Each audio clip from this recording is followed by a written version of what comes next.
He was drunk and texting when he crashed into a teenager and killed them and severely injured their friend. Now, David Bunn will spend nearly 30 years in prison for his crime.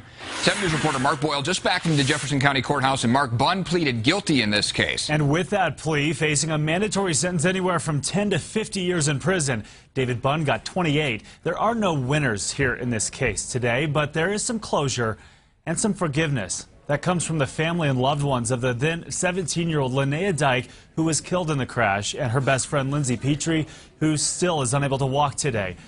Over half of the courtroom was filled with people who knew Dyke well and are supporting the physical and emotional recovery of Petrie, who was driving the night David Bunn crashed into them while texting and drunk driving. The judge mentioned several times before handing out the sentence of 28 years how Bunn drank until he was 3 times the legal limit and still drove after being urged not to by several people.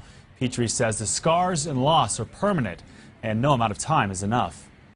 Nothing will ever be enough for what he's put us all through, but I definitely felt a sign of relief when I heard the amount of time that he's going to be spending in there. Very emotional day for so many. Judge Todd Vriesman pointed out, addressing Bunn today, that Bunn stood and simply said he's sorry. He didn't know what else to say and didn't say much else. Coming up at 6, we'll hear from Linnea Dyke's father, who carries around fond memories of his daughter as he actually carried her into court today. We'll explain.